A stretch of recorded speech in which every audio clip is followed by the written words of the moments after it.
Hello students, welcome to geography session once again. Let us continue the fourth segment of third lesson, physiography and drainage. Today we are going to learn about the drainage in India. India is blessed with hundreds of large and small rivers which drains the length and breadth of the country. Indian rivers are mainly classified according to their source region, means the place of origin. So, Indian river system is divided into Himalayan rivers and peninsular rivers. Himalayan river system is at the northern side of the country and peninsular river system is at the southern side of the country. Students, Himalayan river system is itself divided into Indus river, Ganga river and Brahmaputra river. You can see the map. Northern part of India is acquired by Indus, Ganga and Brahmaputra rivers. Let us study these rivers in detail.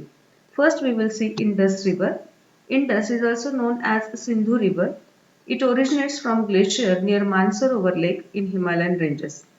Indus river is one of the largest river basin in the world. The total length of this river is about 2,880 kilometers. Amongst that, 1,114 kilometers of its area lies in India. In the present map, you can see the tributaries of Indus River, which also originates in Himalayan mountain ranges, flows to west from India to Pakistan. River Jhelum, Chenab, Ravi, Beas and Satluj are the main tributaries of Indus. All these rivers are united at Mithanport in Pakistan and then flows towards south and finally drains into Arabian Sea. The next Himalayan river is River Ganga. The Ganga is the most important and the largest river in India. This holy river originates in Gomukh near Gangotri Glacier. At Haridwar, the Ganga emerges from mountains on the plain. The length of Ganga river is about 2525 km. It is a east flowing river. The major tributaries of Ganga are Yamuna, Ghagra, Gandak, Kosi, Chambal, Betwa and Son. All these tributaries also flows eastward. Ganga passes through Uttaranchal, Bihar, Uttar Pradesh and West Bengal states in India. The another most important Himalayan river is river Brahmaputra. Brahmaputra is one of the largest rivers of the world. It also originates near Mansarovar and from here this river flows eastward, means parallel to Himalayan ranges. You can see here the flow of this river. In Himalayas, this river is known as Sangpo, which means the purifier. The Namcha Parva peak obstructs its flow and forces it to take U-turn and then this river enters in India in Arunachal Pradesh. Here it is known as Dihang. Further, it is joined by many tributaries to form Brahmaputra in Assam. Here it passes through the high rainfall region. River Subhansiri, Manas, Tista are the main tributaries of river Brahmaputra. When Ganga meets Brahmaputra, its discharge increases. The huge volume of water and deposition has led the formation of the largest delta in the world, that is Sundarban near West Bengal.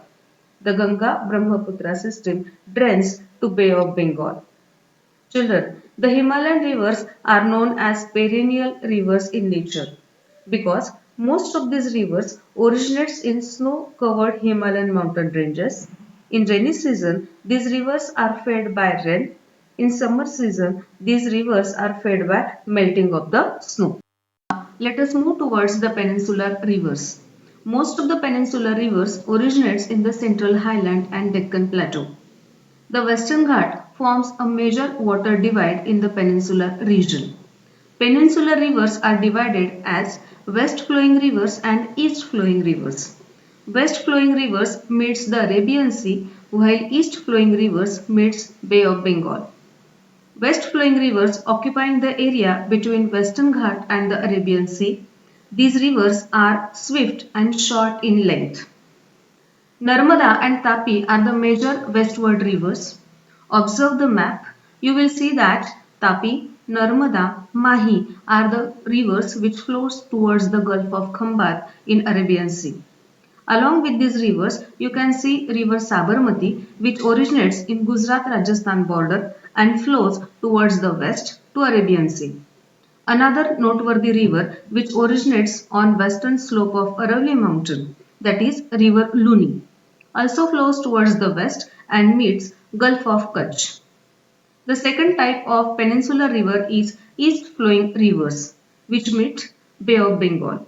Most of the peninsular region is drained by east flowing rivers. Godavari, Krishna, Kaveri, Mahanadi originates in the eastern slopes of Western Ghat. River Godavari is the second largest river in India. It originates in Trambakeshwar near Nashik.